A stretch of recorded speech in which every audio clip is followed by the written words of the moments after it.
أعوذ بالله من الشيطان الرجيم. بسم الله الرحمن الرحيم. إن الحمد لله وحده والصلاة والسلام على رسول الله وعلى آله وصحبه أجمعين أما بعد. بسم الله الرحمن الرحيم.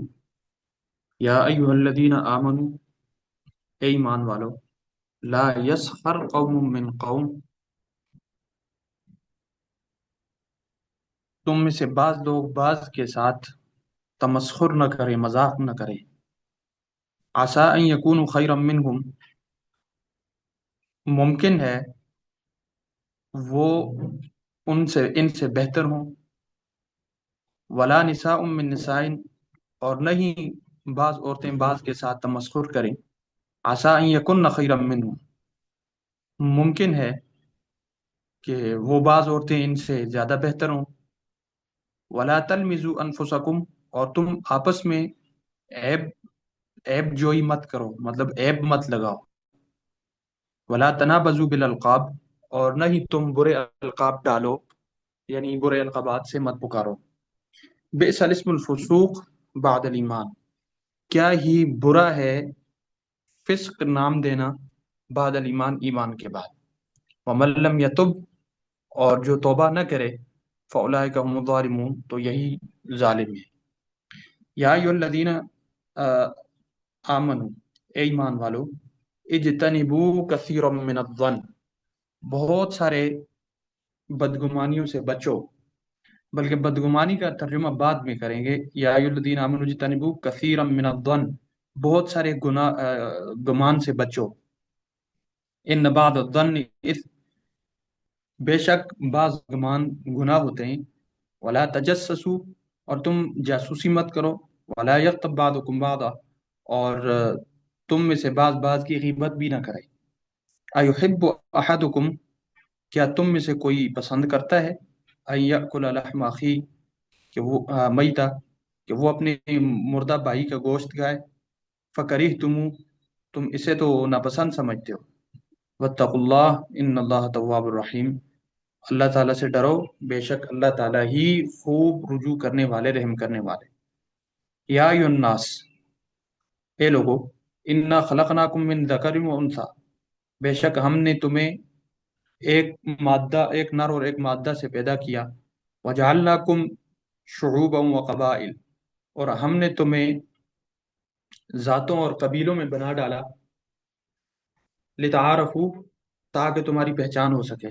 ان اکرمکم عند اللہ اتقاکم، بے شک اللہ کے ہاں تم میں زیادہ فضیلت والا وہ ہے اتقاکم، جو تم میں زیادہ تقوی والا ہو. ان اللہ علیم خبیر، بے شک اللہ تعالیٰ خوب جاننے والے، باخبر ہے. آج کے ہمارے فہم قرآن سیریز کے اس 15ویں لیکچر میں ایک انتہائی اہم موضوع کو سامنے رکھا جا رہا ہے، جو قرآن کریم کی ان 2-3 آیات سے مستنبط ہوتا ہے. اور آج کی جو گفتگو ہے اس کو مختلف زاویوں سے مختلف عنوانات دیے جا سکتے ہیں. مطلب اس کو معاشرتی رہن سہن کے آداب بھی کہا جا سکتا ہے، یا تہذیب و تمدن کے اسلامی احکام و قوانین بھی کہا جا سکتا ہے، معاشرے کو مہذب بنانے کے اسلامی اور اخلاقی اصول بھی کہا جا سکتا ہے. یعنی یہ اسلام نے تو اصول بتلائے ہی ہیں، لیکن ساتھ ساتھ اخلاقی تقاضا بھی یہی ہے. اچھا، آپ کسی بھی چیز کو کسی بھی چیز کی بہتری کو جب پرکھیں، مثال کے طور پر آپ یہ دیکھیں کہ یہ اچھی ہے یا نہیں ہے، تو اس کو چند چیزوں سے دیکھا جاتا ہے. ایک یہ کہ شریعت اس کو کیا سمجھتی ہے، پھر فطرتی طور پر یہ کیا ہے، پھر معاشرہ اس کو کیا سمجھتا ہے، اور ایک اخلاق اس کو کیا کہتا ہے. یعنی یہ جو کچھ بنیادی چیزیں ہیں، شریعت، فطرت، معاشرت اور اخلاقیات، یہ کسی چیز کی اچھا ہونے اور برا ہونے کا ایک معیار قائم کر دیتی ہیں.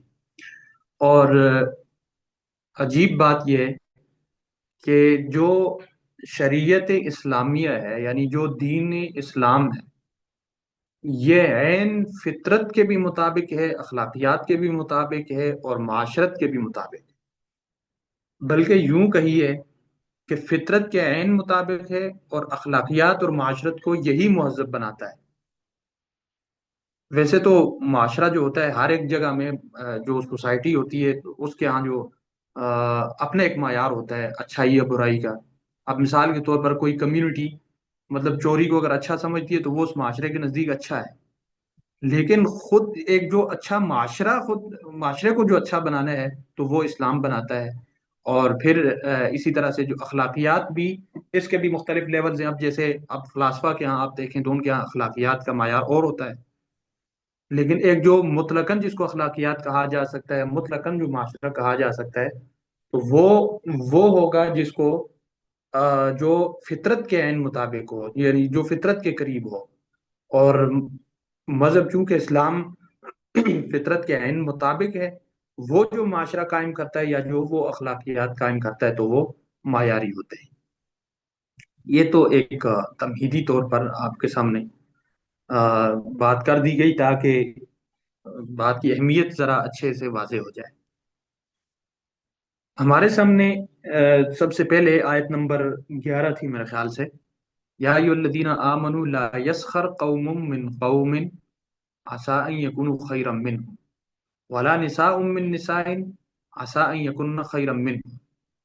یہ ایک جامع اصول دے دیا گیا کہ آپس میں بعض بعض کے ساتھ تمسخر نہ کریں، مذاق نہ اڑائیں۔ اچھا، یہاں پر آپ ذرا سے پچھلی آیات کو ذہن میں رکھیں اور پس منظر سمجھیں۔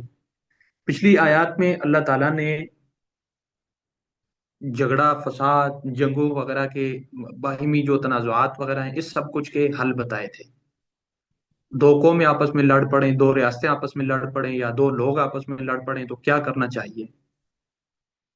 اب وہ تو بتا دیا کہ کیا کرنا چاہیے۔ اب یہ جو اصول بتائے جا رہے ہیں اور یہ جو قوانین بتائے جا رہے ہیں، یہ اصل میں ایک دفاعی قوانین سمجھ لیں ان کو، یعنی کہ جھگڑے کی نوبت ہی نہ آئے اس سے پہلے ایسا آپ کیا کریں، اس سے پہلے یہ کریں۔ یہ چند اصول بتائے گئے ہیں کہ آپ یہ اصول اختیار کریں، آپ کو وہ جھگڑے کی نوبت ہی نہیں آئے گی۔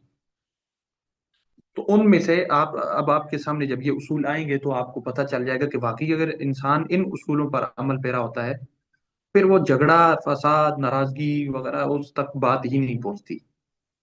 تو اس کے لیے سب سے پہلا اور جامع جو اصول بتایا وہ کیا ہے؟ ایک دوسرے کا تمسخر نہ کریں، ایک دوسرے کا مذاق نہ کریں۔ اچھا، نہ یہ جو حکم دیا ہے اس کی وجہ کیا ہے، اس میں حکمت کیا ہے؟ کہ جس کا آپ مذاق اڑا رہے ہیں شاید وہ اللہ کے ہاں آپ سے بہتر ہو۔ جب اللہ کے ہاں وہ آپ سے بہتر ہے تو اس کا تمسخر کرنا اور اس کو مطلب برا بلا کہنا یہ آپ کے لیے خطرناک ہو سکتا ہے۔ اس کی میں ایک مثال دیتا ہوں۔ مثال کے طور پر ایک عالم دین ہے، خدا نہ کرے اگر کوئی اس کی کا مذاق اڑاتا ہے، اس کی توہین کرتا ہے۔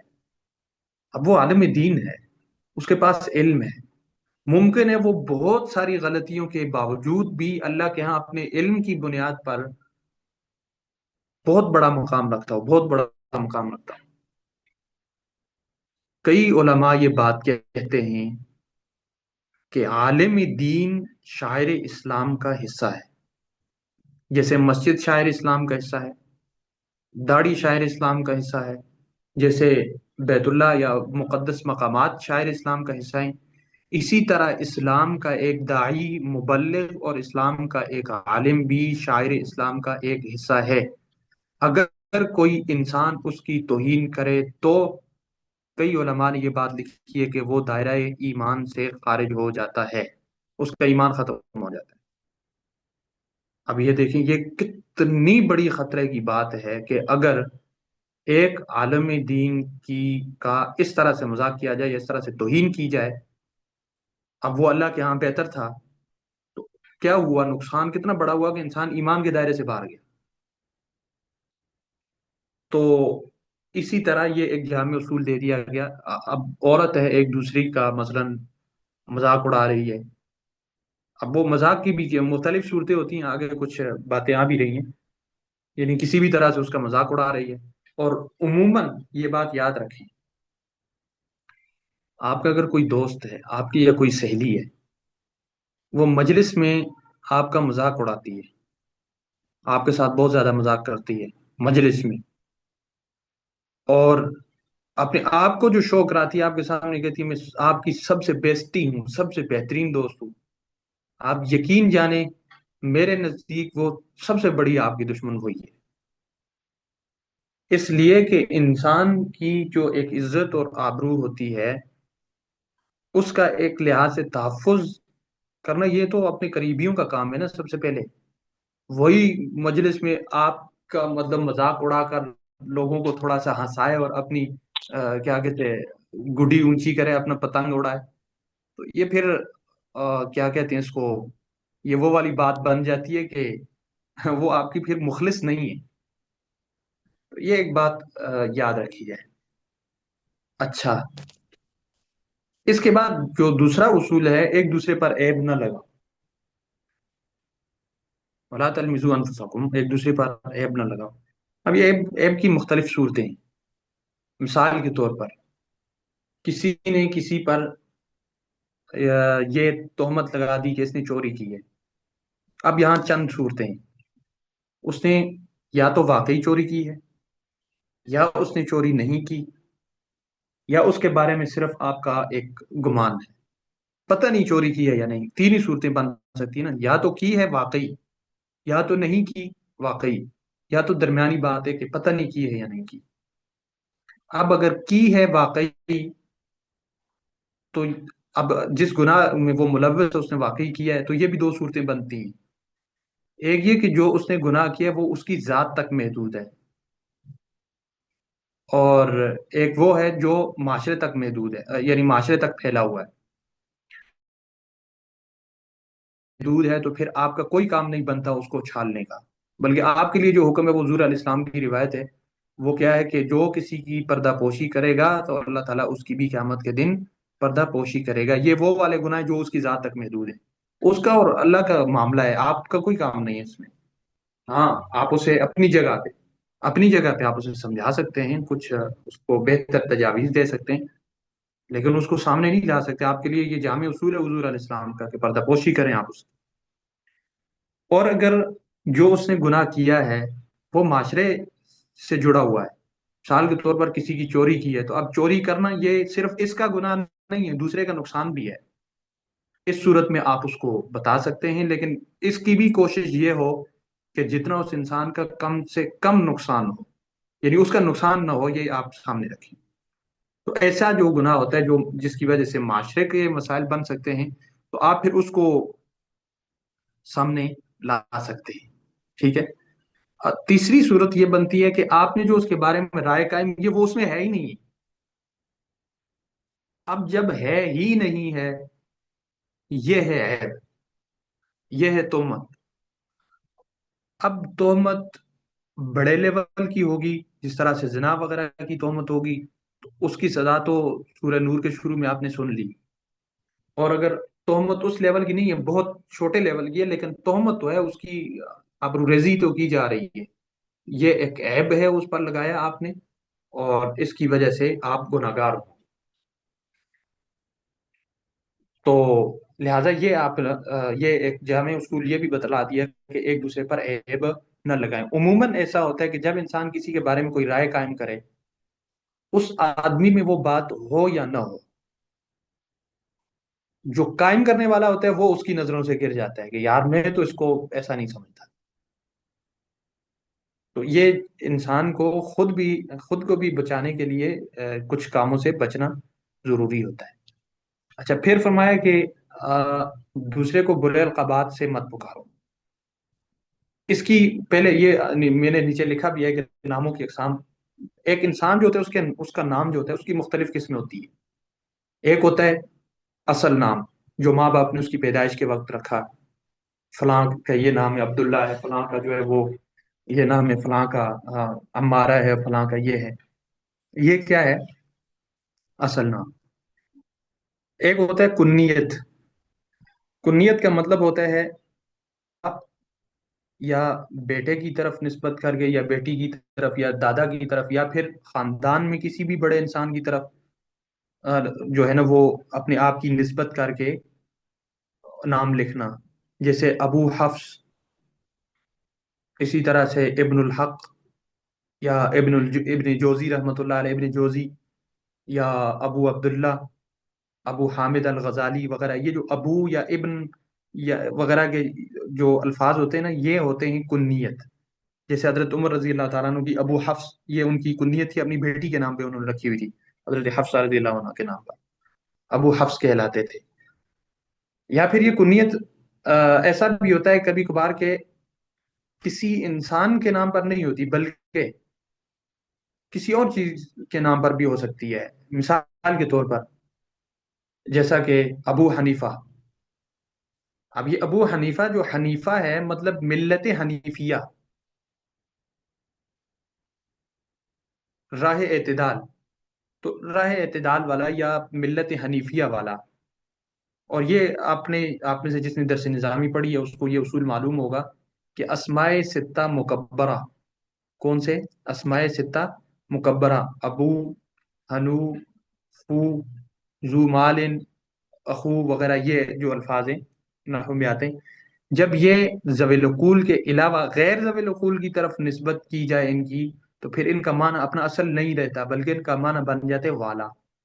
اب ابو حنیفہ کا مطلب یہ نہیں ہے کہ ملت حنیفیہ کا باپ، بلکہ یہ اب حنیفہ غیر ذوی العقول ہے نا، تو یہ معنی بن جاتا ہے ملت حنیفیہ والا. اسی طرح سے ابو الکلام، اس کا یہ معنی نہیں بنتا کہ کلام کا باپ، بلکہ کلام والا. ابن الحق، حق کا بیٹا نہیں بلکہ حق والا. ابن الحسن، اچھا حسن تو وہ، اچھا حسن اگر نام ہو تو پھر ابن الحسن، حسن کا بیٹا. اور اگر حسن سے مراد اگر یہ مطلب اچھائی ہو تو پھر اچھائی والا. ابو الخیر، ام الخیر، ابن الخیر وغیرہ، یہ سارے اس طرح کے آتے ہیں. تو یہ ساری چیزیں آتی ہیں کنیت میں. پھر ایک ہوتا ہے لقب.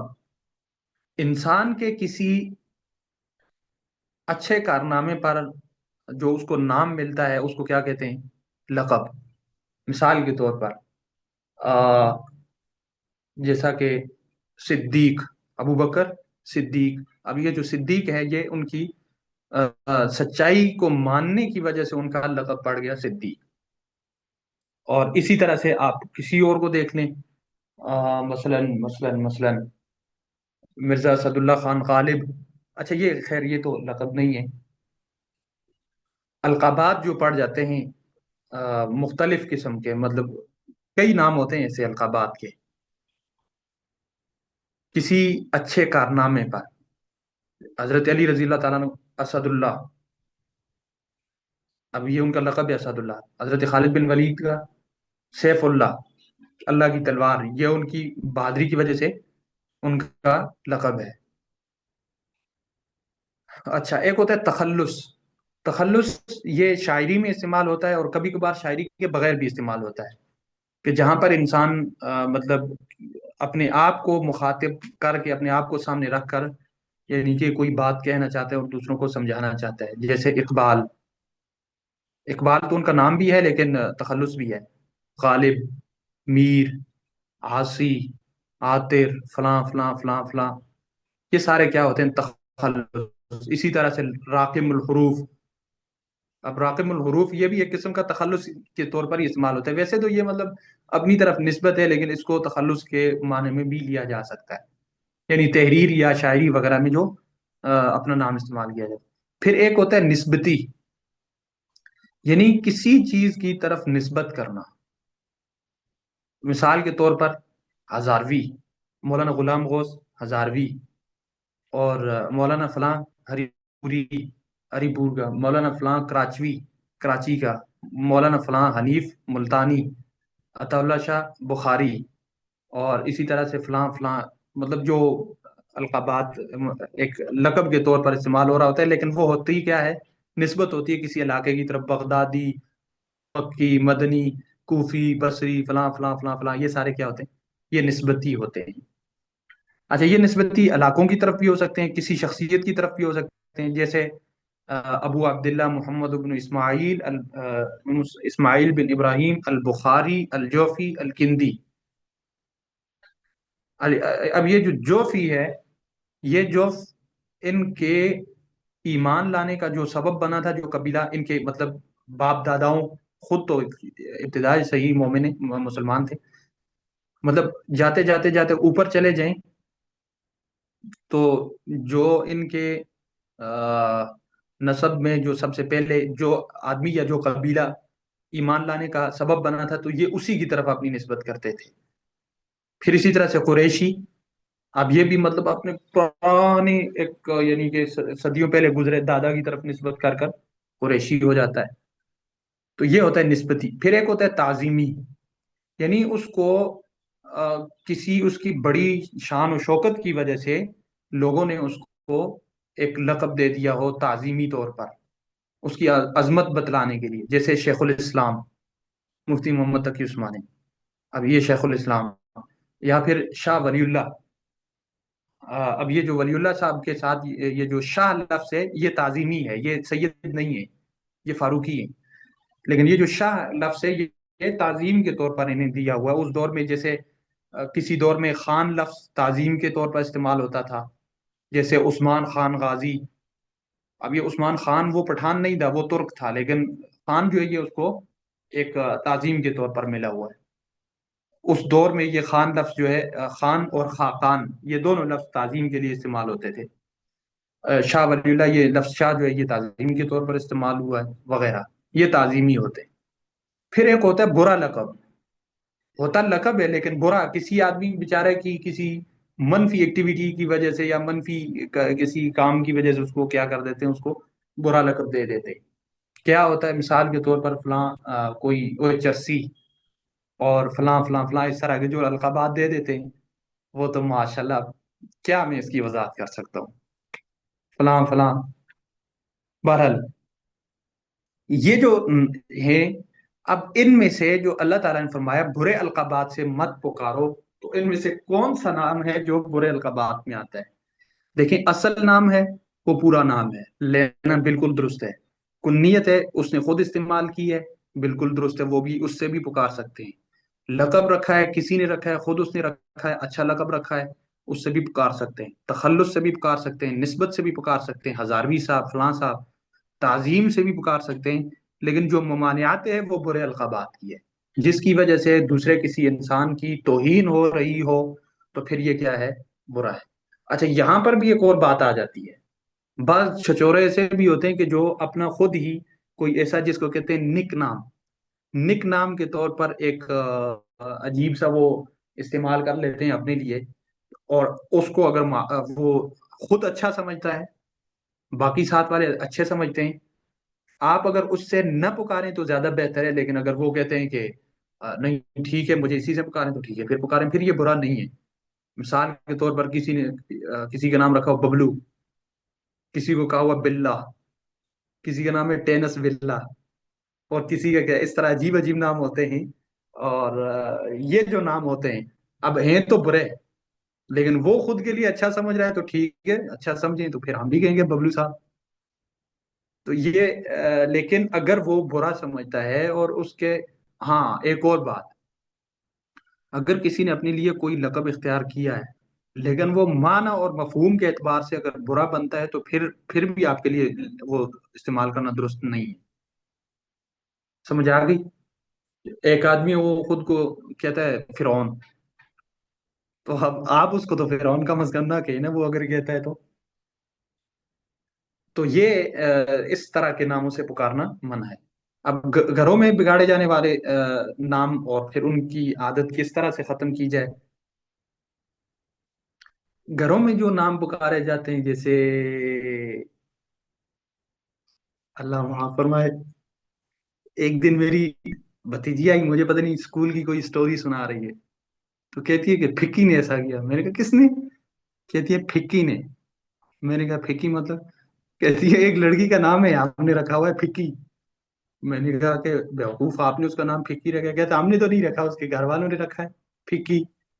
میں نے میں نے کہا کہ اس کی جگہ میٹھی رکھ لیتے تو، یا کڑوی رکھ لیتے، زیادہ مناسب تھا پھکی.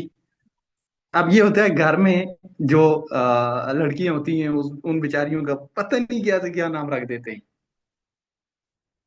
مثلاً کسی کا نام فاطمہ ہے تو اس کو کہہ دیں گے فاتی. شارٹ کٹ کرنے کے چکروں میں، شارٹ کٹ کرنے کے چکروں میں اس بیچاری کا پورا کریئر تباہ ہو جاتا ہے. اس بیچاری کا کسی کا نام کیا پڑ جاتا ہے، منی. ابے یار، اسی طرح سے بس آپ اس کو، ہر کسی کے ذہن میں بہت کچھ آ رہا ہے اس وقت، تو آپ سمجھ سکتی ہیں. یاد رہے، یاد رہے ان ناموں کے بگاڑ کا کو ختم کیسے کیا جائے. گھر میں جو والدہ ہوتی ہے نا، کام اسی سے بگڑتا ہے. وہ جو میری شونی شونی شونی شونی کر کے جو اوپر سے نام رکھتی ہے نا، تو وہ پھر پوری شونی شونی شونی وہ پورے معاشرے میں پھرتی ہے پھر. تو والدہ جو ہوتی ہے گھر میں، وہ اس کا اگر درست نام رکھے، اچھا نام رکھے اور پورا نام لے، تقریباً اتنا ٹائم تو نکال ہی لے موبائل سے کہ اس کا نام پورا لینا ہے. اگر کسی کا نام رکھا ہے آپ نے، عروج رکھا ہے، تو کافی تھا، اس سے عروجی بنانے کی ضرورت نہیں تھی. ٹھیک ہے، تو پورا نام لینے کے لیے ٹائم نکالیں کم از کم. تو یہ پھر اگر آپ مطلب خود گھر میں جو والدہ ہوتی ہے یا جو گھر کا دو چیزیں ہیں. والدہ جو ہے وہ پورا نام لے تو کوئی دوسرا تقریباً نام نہیں بگاڑے گا. اگر بگاڑتا ہے تو پھر جو والد ہو یا گھر کا سربراہ ہو، وہ تھوڑا سا اس پر سختی اختیار کرے، ڈانٹ ڈپٹ کرے، بس پھر کوئی بھی اس کا نام نہیں بگاڑے گا. آپ یقین جانیں، ہمارے آ، رشتے دار رہتے ہیں اس میں، بڑگرام کے پاس ایک علاقہ ہے اس میں. وہاں اگر کسی کا اتنا ایک پوری لائن کا نام ہے نا، تو وہ بھی پورا نام لیتے ہیں.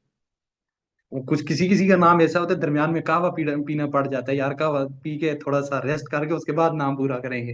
لیکن وہ پورا نام لیتے ہیں پھر بھی. تو یہ ایک بڑی اچھی عادت ہوتی ہے، اس کو ذرا دیکھنے کی ضرورت ہے.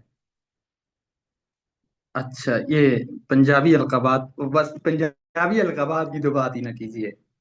یہ تو وہاں والے بہتر جانتے ہیں. اچھا جی، آگے ہے، ایمان کے بعد کسی کو فاسق کہنا بہت برا ہے. یہ بئس الاسم الفسوق بعد الایمان، اس کی دو توجیحات کی جاتی ہیں. ایک تو یہ کہ مثال کے طور پر ایک آدمی تھا، وہ ایمان لانے سے پہلے یا تو کافر تھا یا تو یہودی تھا یا کچھ بھی تھا، اور وہ ایمان لے آیا. اب کبھی آپ کا اس کے ساتھ تھوڑا بہت ان بن ہو گئی، کوئی جھگڑا شگڑا ہو گیا، اسے کہا جا جو لے یہودیا، جائے منافقہ، جائے فلاں فلاں. تو یہ بہت برا ہے، بہت برا ہے. اللہ نے جب اسے چھوڑ دیا، اللہ نے جب اسے معاف کر دیا، تو اب آپ اس کو کیوں اس سے پکارتے ہیں؟ ایک یہ ہے. اور دوسرا یہ کہ اگر کوئی کسی چیز میں ملوث تھا، پہلے گناہ کیا کرتا تھا کوئی بھی، مثال طور پہ ایک آدمی چرس پیتا تھا، اس کے بعد وہ اچھا مومن بن گیا، اس نے کہا نہیں یار آج کے بعد میں نہیں پیتا، اور اس نے اپنے آپ کو محفوظ کر لیا.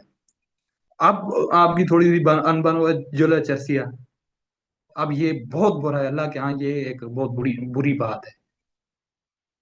اچھا، توبہ کی گنجائش اور نہ کرنے والا ظالم. آخر میں اللہ تعالیٰ نے فرمایا وَمَن لَّمْ يَتُبْ فَأُولَٰئِكَ هُمُ الظَّالِمُونَ، کہ جو توبہ، جو پہلے کر چکے جو کچھ، اس پر توبہ کریں.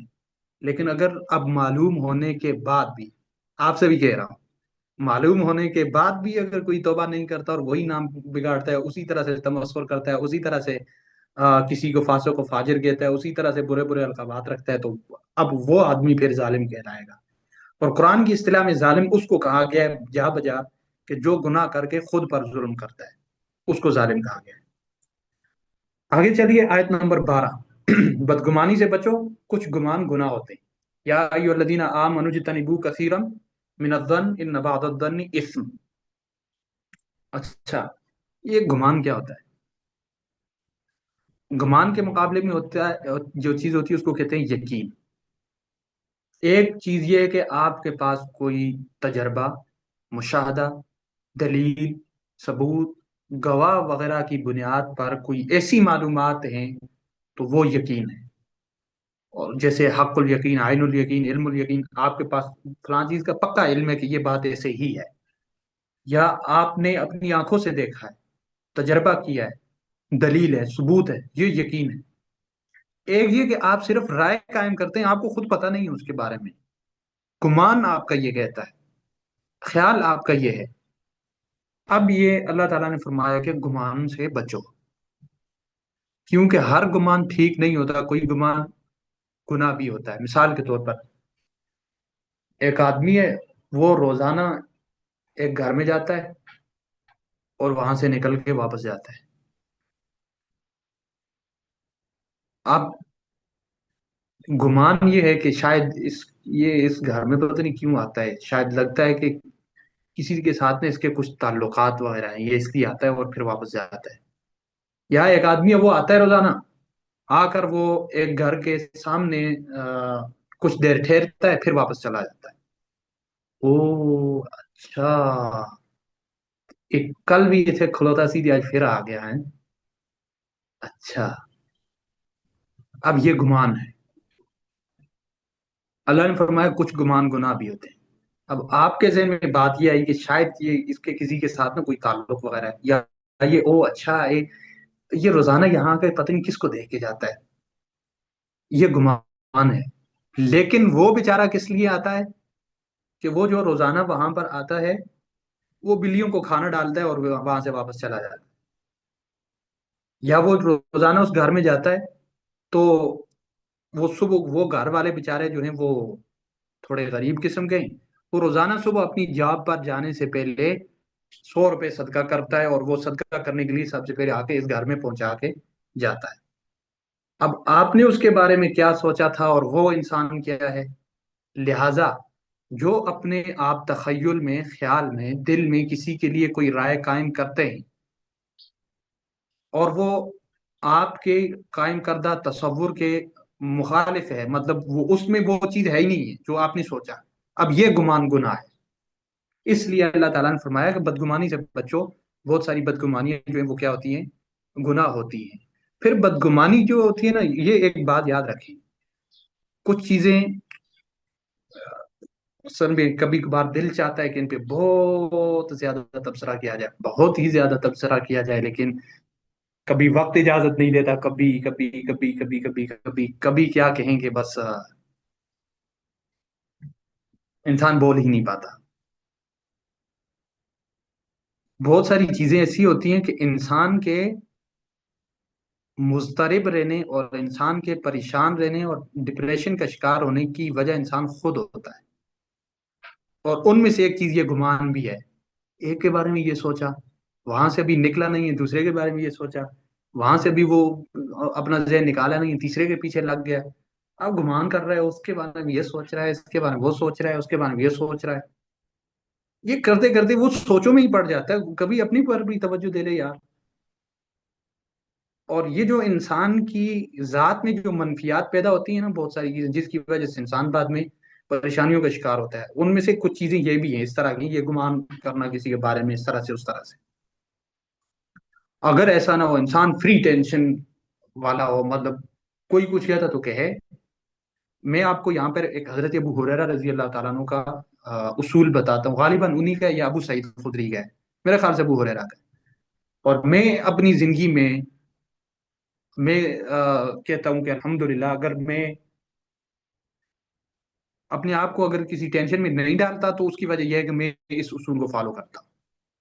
اصول یہ ہے کہ کسی نے ابو ہریرہ کو کہا کہ فلاں آدمی نے آپ کے بارے میں کچھ کہا ہے، برا کہا ہے۔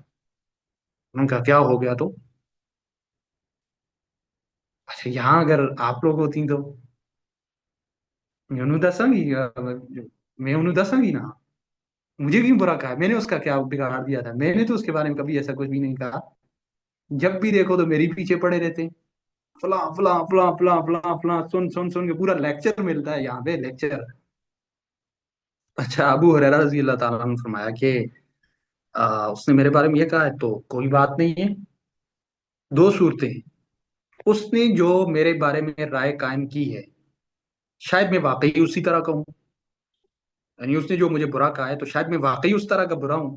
جب ہوں تو پھر اس نے کہہ دیا تو کیا میں ہوں ہی برا؟ کیا پتا اس سے بھی پرلے درجے کا برا ہوں، اور اس کی مہربانی کہ اس نے کم کہا ہے، میں شاید 80% برا ہوں، اس نے میرے خیال سے شاید کہ 50% برا کہا ہوگا۔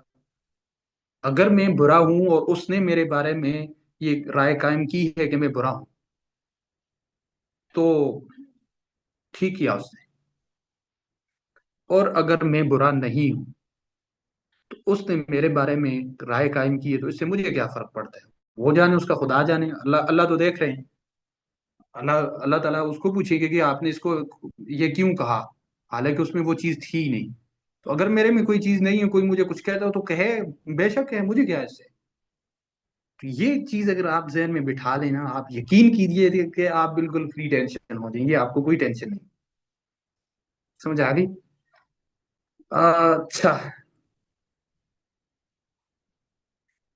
آگے ایک دوسرے کی جاسوسی مت کرو۔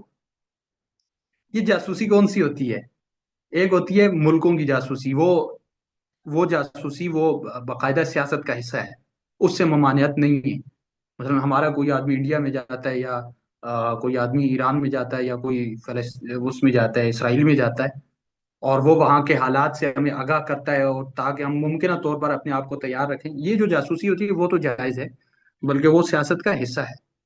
ایک ہوتی ہے جاسوسی آپس میں ایک دوسرے کی کرنا، کسی کو لگا دیا ہے کہ اچھا، چھوڑے نہیں کہتا، کسی کو لگا دیا ہے کہ آپ نا، میں جا رہی ہوں، آپ میری سہیلی کو دیکھیے گا یہ کس کس سے بات چیت کرتی ہے۔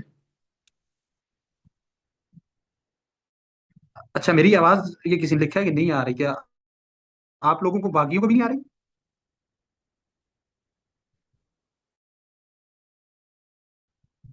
کوئی صاحبہ مجھے بتائے میری آواز آ رہی ہے؟ آ رہی ہے۔ اچھا، پھر میرا خیال سے ان کے پاس انٹرنیٹ کا مسئلہ ہوگا۔ تو یہ جاسوسی کے طور پر کسی کو رکھ دینا، میں جا رہی ہوں چھٹیوں پہ 10 دنوں کے لیے، تو آپ نے دیکھنا ہے یہ میری دوست کس کس سے بات کرتی ہے، وہ مجھے سارا ایک ایک لفظ بتانا ہے، ٹھیک ہے؟ ٹھیک ہے نا؟ ہاں ٹھیک ہے، جب آپ جاؤ، تم جاؤ گی نا جب، تو تمہارے بعد میں بھی تمہاری دوست کا اسی طرح سے خیال رکھوں گی۔ اب وہ کہتی کیا ہے کہ خیال رکھنا، یہ خیال نہیں ہوتا بلکہ جاسوسی کر رہی ہے۔ اسی طرح سے آپس میں گھر میں کبھی کبھار فلاں کو دیکھنا، یہ کیا کیا کرتا ہے، کب کب کرتا ہے، کیوں کرتا ہے، یہ جاسوسی کسی دوسرے کی زندگی میں پڑنا، یہ اللہ تعالیٰ نے فرمایا یہ مت کرو۔ آسان الفاظ میں یوں کہیں کہ کسی کے بھید تلاش کرنا، کسی میں کوئی بھی جو برائی ہوتی ہے اس کو تلاش کرنے کے پیچھے لگ جانا، یہ جاسوسی، اس سے اللہ تعالیٰ نے منع فرمایا۔ خود کوئی ٹینشن میں ڈالنے والی باتیں، یار اتنا ٹائم نہیں ہے آپ کے پاس، یقین کیجیے نہیں ہے۔ ایک دوسرے کی غیبت مت کرو۔ اچھا، غیبت کیا ہوتی ہے؟ کسی آدمی میں کے بارے میں آپ نے کوئی بات کہی ہے، اگر اس میں وہ بات ہے ہی نہیں ہے تو یہ اس پر بہتان ہے اور عیب ہے۔ اگر کسی نے آپ کے بارے میں کوئی بات کہی ہے اور واقعی اس میں وہ بات ہے، لیکن آپ اس کے سامنے نہیں کہہ رہے بلکہ پیٹھ کے پیچھے کہہ رہے ہیں، تو یہ غیبت ہے۔ مثال کے طور پر فلاں نے یہ کیا، فلاں نے چوری کی تھی، ایسا کیا تھا، ایسا کیا تھا، ایسا کیا تھا، واقعی اس نے یہ سب کچھ کیا ہے، لیکن آپ یہ سب کچھ اس کی پیٹھ کے پیچھے کہہ رہے ہیں، تو یہ غیبت ہے۔ اچھا، پھر یہاں بھی دو صورتیں آتی ہیں۔ کبھی کبھار ہوتا ہے یہ تذکرہ، مثلا کسی جرگے وغیرہ میں ہو رہا ہے، یا کسی ایسی جگہ میں ہو رہا ہے جہاں پر اس کی اصلاح کی کوشش کی جا رہی ہے، تو اس صورت میں پھر اگر آپ یہ بات کرتے ہیں تو وہ غیبت میں نہیں آتا، بلکہ وہ اس کی مطلب کردار سازی کے لیے بہتری سوچ رہے ہیں، تو اس کو سامنے رکھ رہے ہیں، زیادہ تر جیسے جرگے میں ہوتا ہے، خود آدمی موجود نہ ہو اور اس کے بارے میں کہا جائے کہ ہاں اس نے یہ کیا تھا، کیا تھا، یہ پھر غیبت نہیں ہے۔ لیکن ایسا کوئی بھی نہیں ہے، کوئی اصلاح وغیرہ کا چکر نہیں ہے، ویسے ہی بس مزہ آتا ہے بیٹھ کر اس کے بارے میں بات کرنے کا، اور پھر دے تیری لے تیری شروع کی، شام کو افطاری کے بعد شروع کی، کوئی اللہ دی بندی ہے، پتہ ہی نہیں چلا ٹائم تراویحوں کا بھی گزر گیا ہے، اور بہت اچھے سے گزرتا ہے۔ پھر بعض لوگوں کو ڈرامہ دیکھنے میں اتنا مزہ نہیں آتا جتنا غیبت کرنے میں مزہ آتا ہے۔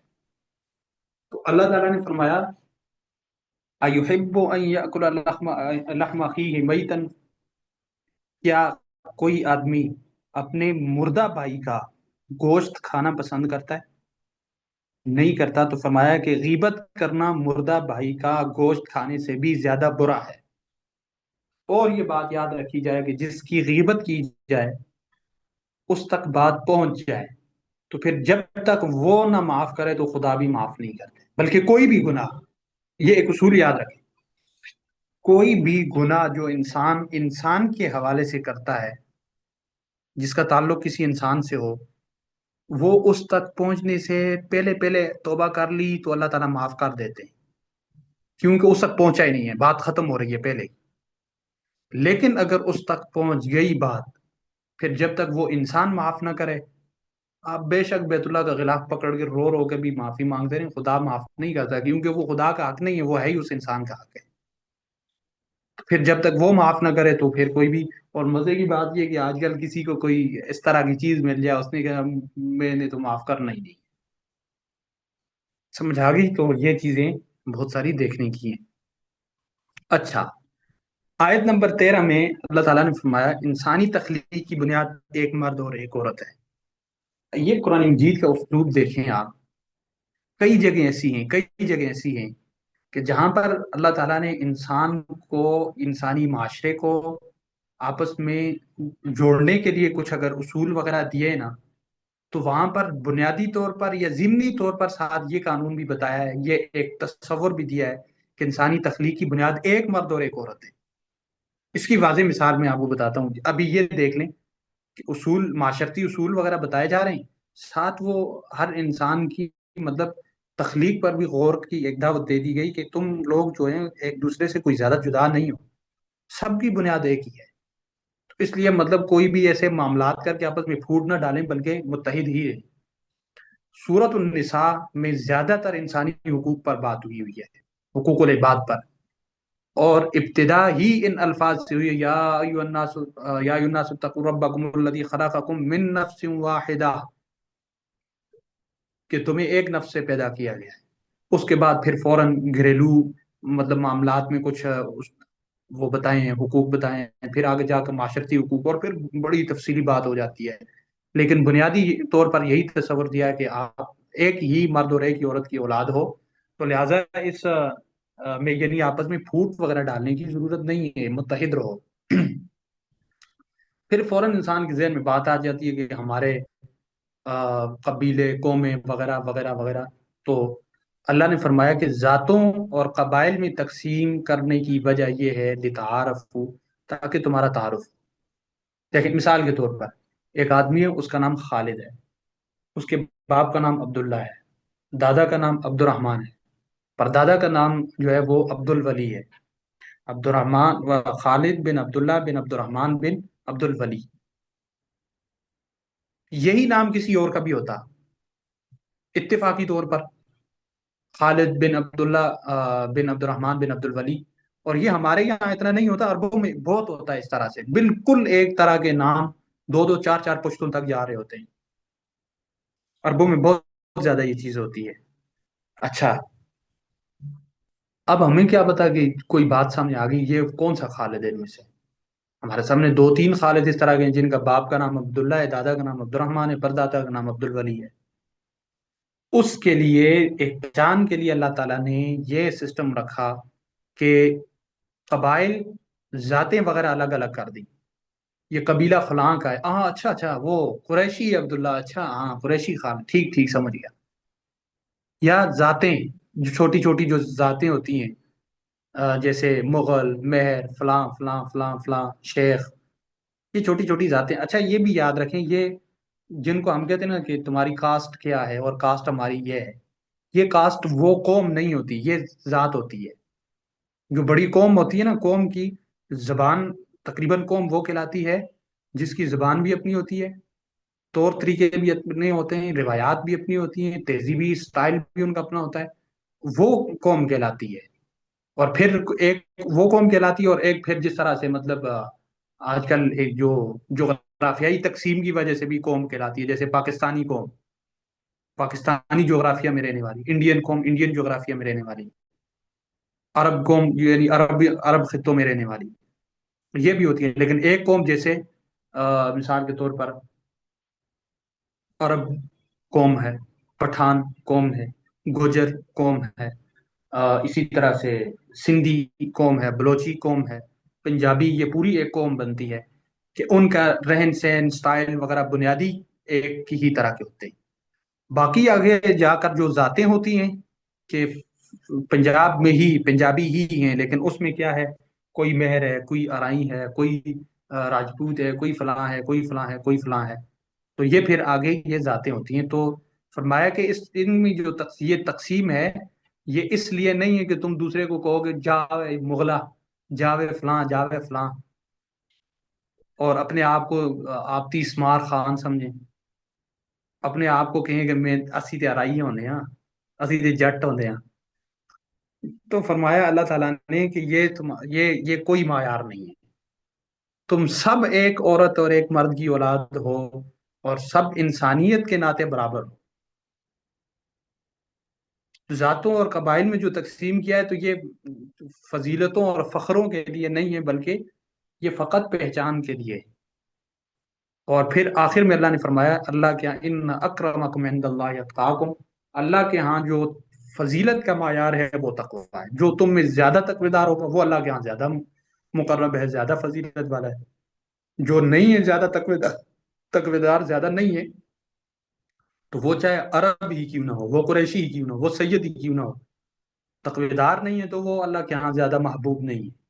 اور اگر ایک معاشرے میں کسی کو بہت زیادہ کم ہی سمجھا جاتا ہے لیکن وہ تقوی دار ہے، تو وہ اس عرب سے بھی بہت اچھا ہے. لہٰذا اللہ تعالیٰ نے یہ معیار قائم کر دیا. تو اسی وجہ سے یہ بات یاد رکھیں، یہ جو اچھا رشتے وغیرہ کرتے وقت بھی جو چیزیں برادری وغیرہ اور یہ چیزیں دیکھی جاتی ہیں نا، یہ بھی ایک نیا کٹا ہے اور ایک نیا پنگا ہے. اور پھر سید کہتے ہیں کہ ہم تو سید ہیں، ہم کسی دوسرے میں دیں گے نہیں. دوسرے کہتے ہیں اسی طرح ہی ہوتے ہیں، اسی ہونا کیونکہ ہم تو ان کو دیتے ہی نہیں ہیں وغیرہ. یہ صرف کف کی بنیاد پر تو آپ دیکھ سکتے ہیں کہ کف میں عموماً ایسا ہوتا ہے کہ کچھ برادریاں، یعنی وہ ایک موروثی طور پر کچھ کاروبار وغیرہ یا کچھ کام ایسا کرتے ہیں کہ جو موروثی طور پر وہ اچھے امیر ہوتے ہیں. اور کچھ برادریاں ایسی ہیں کہ جو موروثی طور پر کام اچھا نہیں کرتے تو وہ کیا ہوتے ہیں، وہ بیچارے غریب سے ہوتے ہیں. اب یہ ان کا آپس میں کف نہیں بنتا، برابری نہیں بنتی. اس طرح سے اگر قومیں دیکھی جائیں تو پھر تو گنجائش ہے، یعنی کف کو سامنے رکھ کر. ویسے ہی اگر ایک کہے کہ میں مغل ہوں، میں ارائی کو نہیں دوں گا، میں ارائی ہوں میں مہر کو نہیں دوں گا، میں مہر ہوں میں ملک کو نہیں دوں گا، میں ملک ہوں میں مغل کو نہیں دوں گا، میں مغل ہوں میں فلاں کو نہیں دوں گا، رانے کو نہیں دوں گا، تو یہ بات بہت بری ہے. یہ ایک معاشرے میں تفریق ڈالنے والی بات ہے. سمجھ آ گئی؟ یہ کچھ گزارشات تھیں آپ کے سامنے جو رکھتی ہیں. اللہ کرے کہ آپ لوگوں کو اس کی سمجھ بھی آئی ہو. اچھا، یہ ایک سوال ہے، جو نظر لگنے کے ڈر سے خود کو چھپا کر رکھتے ہیں اور لوگوں سے ملنا جلنا پسند نہیں کرتے، ان کے بارے میں کیا کہیں گے آپ استاد محترم؟ لوگوں کے نظر کے ڈر سے اپنے آپ کو میل جول سے الگ رکھنا، یہ تو یہ تو بالکل ایک عجیب سی بات ہے کہ مطلب نظر لگنے کے ڈر سے اپنے آپ کو میل لوگوں کے ساتھ میل جول بھی نہیں رکھتا. یہ ایک تصور قائم کر لینا، یہ خود کو خراب کرنے والی بات ہے کہ مجھے کہیں نظر نہ لگ جائے لہذا میں کسی سے ملوں جلوں گا نہیں. کیا پتا نظر لگے ہی نہ. تو آپ اب مثلا کسی ممکن ہے میں کہوں کہ اللہ نہ کرے میں کہوں مجھے یار نظر لگنے کا ڈر ہے لہذا میں کسی سے ملتا جلتا نہیں ہوں، باہر نکلتا ہی نہیں. کیا پتا میری تقدیر میں یہ ہو کہ مجھے ان کی نظر لگنی نہیں ہے، تو میں اپنے آپ کو یہاں کیوں محبوس کر رہا ہوں، کیوں قید کر رہا ہوں. تو اس لیے یہ چیزیں جو ہوتی ہیں نا، ان کو اپنے اوپر سوار کرنے کی ضرورت نہیں ہے. ہاں یہ ہوتا ہے کہ کبھی کبھار انسان ایک خود سرائی جسے کہتے ہیں، خود پسندی اور ایک بڑی بات کرنے سے بچنے کے لیے اپنے آپ کو وہ ایک کمتر کر کے پیش کرتا ہے. وہ اس کو کہتے ہیں کہ کسر نفسی. وہ ٹھیک ہے، وہ جائز ہے. مثلا کہتا ہے کہ یار مجھے کچھ نہیں آتا، میں کچھ نہیں ہوں، وہ ٹھیک ہے. لیکن یہ کرنا کہ اپنے آپ کو بالکل بند کر کے رکھتے نا، تو یہ مناسب نہیں. اچھا جی. ابو ہریرہ رضی اللہ تعالیٰ عنہ کا اصول دوبارہ. حضرت ابو ہریرہ رضی اللہ تعالیٰ عنہ نے یہ فرمایا تھا فرمایا کہ اگر میرے بارے میں کوئی بری رائے قائم کرتا ہے، کوئی بری بات کہتا ہے، تو میں میری دو صورتیں ہیں: یا تو میں واقعی برا ہوں یا برا نہیں ہوں۔ اگر میں واقعی برا ہوں، اس نے یہ رائے قائم کی ہے تو اچھی بات ہے، مجھے پتا چلے گا تو میں اپنے آپ کو بہتر کرنے کی کوشش کروں گا، اور اس نے جو کہا ہے تو کوئی غلط نہیں کہا ہے، ٹھیک ہے۔ اور اگر میں برا ہوں ہی نہیں، میں اچھا ہوں، تو اس نے میرے بارے میں جو رائے قائم کی ہے تو وہ جانے اور اس کا خدا جانے، مجھے اس سے کیا ٹینشن ہے؟ میں تو، اس نے مجھے تو نہیں کہا، جو مثال کے طور پہ اگر اس نے مجھے نعوذ باللہ فاسق کہا ہے، تو میں تو فاسق ہوں ہی نہیں، اس نے کسی فاسق کو فاسق کہا ہوگا۔ تو یہ ان کا اصول ہے حضرت ابو ہریرہ رضی اللہ تعالیٰ عنہ کا۔ ہاں، یہ بات الگ ہے کہ اس نے جس نے برا کہا ہے تو وہ تو اس کا کام ہے، اس کا خدا کے ساتھ، کہ اس نے برا کہا ہے تو کیا یہ جائز تھا یا جائز نہیں تھا۔ لیکن آپ کو اگر کوئی کہتا ہے تو آپ کا ریئیکشن کیا ہونا چاہیے؟ آپ کے لیے ابو ہریرہ کا یہ اصول ہے کہ آپ کہیں کہ ٹھیک ہے، اگر اس نے کہا ہے تو وہ کہا ہے، میں برا ہوں تو ٹھیک ہے، اس نے ٹھیک کہا ہے، میں اپنے آپ کو ٹھیک کرنے کی کوشش کروں گا، اور اگر میں برا نہیں ہوں تو مجھے ٹینشن نہیں۔ اور کوئی سوال؟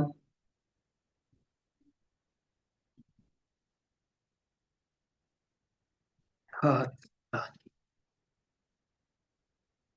ٹھیک ہے، ریکارڈنگ سٹاپ کر دیجئے۔